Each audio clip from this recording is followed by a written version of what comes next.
Hi guys, it's Ariana. Welcome back to my channel. If you hear any loud noises in the background, I apologize. My house is being very loud right now and there's nothing I can do about it. So as per usual, I have my wicked candle in here. Smells like caramel apples, even though it's literally like the end of November. I still love it. I haven't lit it yet, but I probably should. It smells really good though. Without further ado though, I want to jump into some scary stories. So I have a couple from my email, I have a couple from Reddit, and I'm really excited to just read some spooky stories with you guys and then go to the gym after. The first one is from the no sleep section. It is from the Reddit author, I don't know how to say this, I'm sorry, it's like God Kim or GDO Kim. I'm sorry, I don't know how to say your name. So this one's titled, "Twas the Christmas of '85. Several days ago, I attended a Christmas party where the host asked, what was your most memorable Christmas? I thought about it for a moment and then said, the Christmas of '85. I can still remember the Christmas of '85 like it was yesterday. The ground was covered with 2 inches of snow due to a blizzard that hit the night before. I had just finished a 9-hour shift at my uncle's restaurant at the local mall, so I was exhausted and I just wanted to go home. My parents were out of town for the holidays, so I was alone except for their 2 dogs, Sasha and Sadie. Both were German Shepherds. It was around 5:30 p.m. when I finally arrived home, and by this time, it was pretty dark outside. I could hear Christmas carolers off in the distance as I let the dogs out to go to the bathroom. When they finished, I went back inside and made myself a sandwich and a cup of hot chocolate. After eating my sandwich, I walked back to the living room with my hot chocolate and switched on the TV to the 6 o'clock news. Lately, the talk at work was about the 3 bodies that were discovered last month near the mall, with their throats nearly ripped out. The coroner ruled the deaths accidental despite visible scratch marks all over their bodies. Anyway, after I finished watching TV, I locked all the doors and then lay down on the couch. As soon as my head hit the pillow, I passed out. I was asleep for no more than 30 minutes when something jolted me out of my sleep. Letting my eyes adjust to the dark, I scanned the living room. I noticed both Sasha and Sadie growling in the direction of the kitchen. I stood up and reluctantly walked over to the kitchen, all the while trembling like a leaf. Upon entering the kitchen, I saw a face at the window. Although it was too dark to make out any features, I knew it wasn't human because of those glowing yellow eyes. I must be tired, I thought to myself, because I was starting to see things that aren't real. That's when it smiled at me, exposing razor-sharp teeth. "What do you want?" I nervously asked. But before I could finish my sentence, the creature broke through the window, shattering glass everywhere. This caused my adrenaline to rise. I could feel the claws on my hands begin to grow as the rage grew inside of me. I screamed in pain as they tore through my flesh. I felt my body getting warm and bones crack, causing me to let out an agonizing howl. The creature stood there frozen in place as I charged at it, ripping off its hand. It screamed in pain as I proceeded to rip off its other arm, biting chunks of its skin in the process. After a few minutes of this, it collapsed onto the floor where it lay there unmoving in a pool of its own blood. Later on, the police found me passed out on the floor. Apparently, the silent alarm had gone off, alerting the authorities. The creature, although badly injured, was still alive. After they tranquilized the creature, I shouted, "Monster!" Not like they would understand me though. Anyway, the creature was eventually taken away to a research facility just outside the town in order to conduct testing on it. The authorities later thanked me for being brave. Anyway, I've worked at the research facility where the creature has been for 37 years. Last week it escaped, and now I fear for my life. And that's the end of the story. So that was a really strange story. So I'm curious what he is, because like his bones started to crack and claws came out of his hands and he like charged at the creature and killed it. So is he like a werewolf? I'm confused. That is so fucking creepy. So thank you so much for allowing me to read your story. That story was really good and really fucking creepy. And it was fairly short, but I liked it. Pretty captivating. The next one is from the ghost story section, and it's from the Reddit author Velvet_Tang, and it's titled House Haunting. This happened some time ago in the early 2000s. It's not made up. I really experienced these events, even though they sound crazy. My parents were in a rough patch, and my dad had moved out of the house. I was in high school at the time. It started out one night with my mom and I were watching TV. It sounded like scratching noises, heavy, dragging noises in the attic, and we immediately assumed it was raccoons. I don't remember the timeline exactly, but we kept hearing this noise, and each time the noise slowly crossed from one end of the attic all the way to the other end of the house. My mom did have a company come check for animals, but they didn't find any. Then the really scary stuff started happening. I was asleep one night and woke up to a figure next to my bed. My best description is a shadow person. I slowly grabbed my blanket and covered myself up, just with a peephole to watch it. It was entirely black, even darker than the dark room around it, and it looked like the darkness was slowly steaming off of it. I was both amazed and terrified. I watched it for what felt like hours, until it slowly backed out of my room. I was afraid to leave my bed, but eventually I fell asleep. The next morning at breakfast, my mom said she saw someone standing at the foot of her bed and then told her what I had seen. There was heaviness in the house after that. Other times, I remember waking up in the night hearing voices and whispering. Sometimes I could hear music playing, like it was an old theater or something. When I peeked outside my room, the noises would cease. One night, the dresser drawers at the foot of my bed slammed open and shut. Another night, my mom started screaming in the middle of the night, and I grabbed my baseball bat and ran into her room. Just outside of her bedroom door was a chair, and I swear I saw the shadow figure sitting in it as I ran into her room. She told me someone had laid down on the bed next to her. As the events or encounters progressively got more frightening, we were afraid to stay in the house. I would sleep with all the lights on, if I could sleep at all. We started to spend the night in hotels. Even in the daytime, you would hear things, like someone calling your name. I can't remember how long the haunting lasted. I'm guessing about 3 to 4 months had passed, and my mother was too tired of being afraid of her own house that she had her house blessed. Sometime in the next few days, my mom was heating up a cup of water for tea in the microwave when it exploded. I asked her how long she had put the cup in the microwave when all of a sudden we heard a boom. These loud scratching sound ran down the walls around us, and this dark mist filled the house, and voices and whispers all around us. We grabbed each other's arms in horror as these sounds were happening simultaneously, and then this very deep, unnatural voice began talking over all of the other noise. It was deep and unnatural. It was in some sort of language I've never heard, and I still have it to this day. As my mother and I stood there, when we looked down the hall toward the voice, something was there, like a fucking horror movie. It was quadrupled, made of the darkness, like drawing with a Sharpie in the air.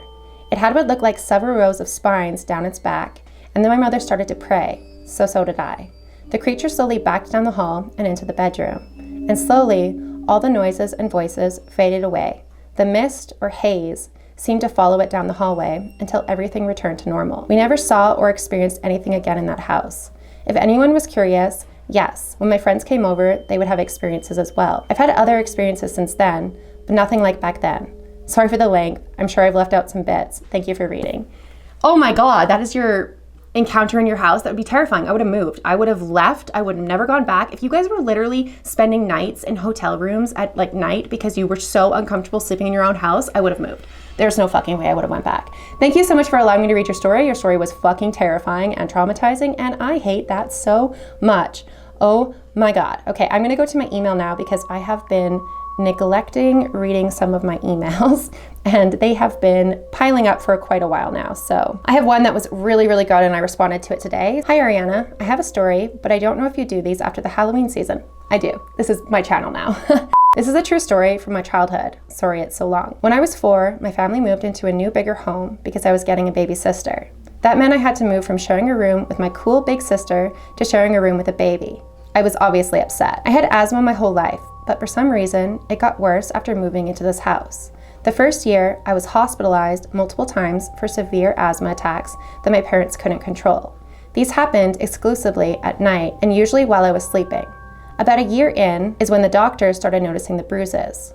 I had bruises and lines all over my body, as if I was whipped with something, like a belt or a cord. The Department of Child and Family Services was alerted. My mom was actually arrested a few times. We had surprise visits from the social worker weekly for nearly 2 years. My mom actually became pretty good friends with her, but after 2 years, she finally got the case dropped because it was clear my parents were not abusing me. But that didn't mean the bruises stopped. They actually got worse, as well as my asthma. On top of all of that, I was constantly getting sick with serious illnesses, like cat scratch fever, pneumonia, meningitis. Everything was passed off as me having a weak immune system and that I bruise easily. Everyone always says that there has to be something in the house that was causing me to be sick. I went to an allergist and had seasonal allergies to some trees and weeds, but no inside allergens. The house was also tested for mold, CO, and asbestos, and everything was clear. By the time I was 7, I basically had to wear a CPAP machine while I slept every night. That was also when the sleepwalking started. At first, I would wander around the house, waking up in random places. Then I became more free-spirited, as my dad liked to call it. I would journey outside. We lived in the country. We were far enough from our neighbors that we couldn't see them and they couldn't see us. There was an orchard in front of our house and woods behind it. The first time I got out, I just walked into the woods. I was in my Barbie nightgown and no shoes. My parents found me in the morning sleeping under a tree.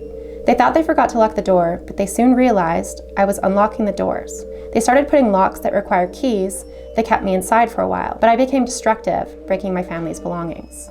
Keep in mind, I was still having breathing problems at night. I would either have a moderate to severe asthma attack or sleepwalk. There was no in between. The last straw for my parents is one night, our neighbor's 18-year-old son brought me home because I was walking down the road at 2 a.m. The boy was very shaken up and said he nearly hit me.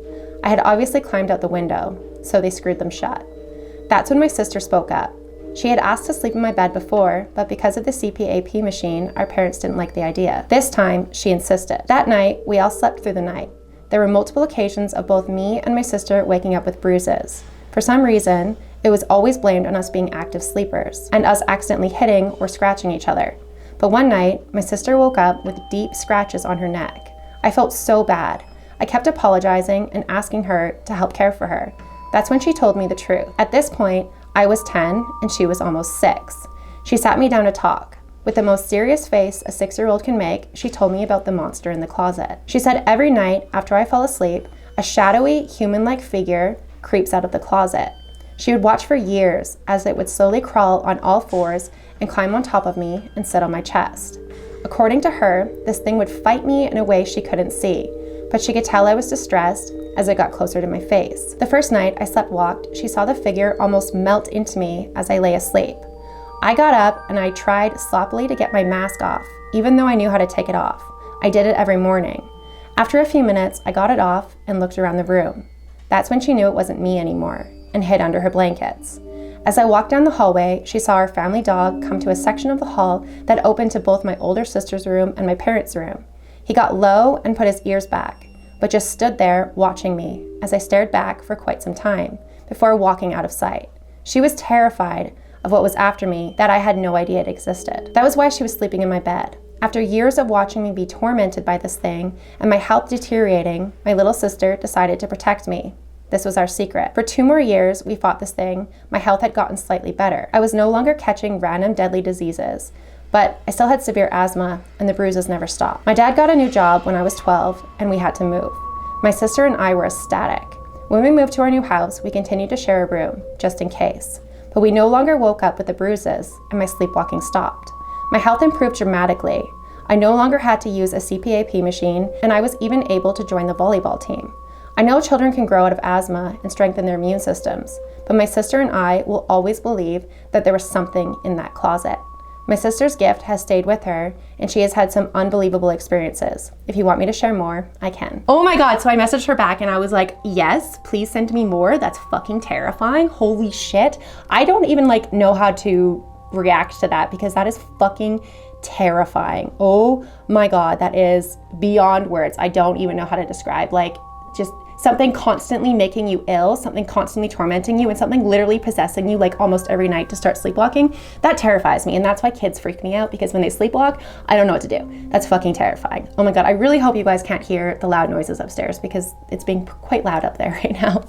I know you guys always say you can't, but I like to put in a little disclaimer just in case you guys fucking can, because it bothers me.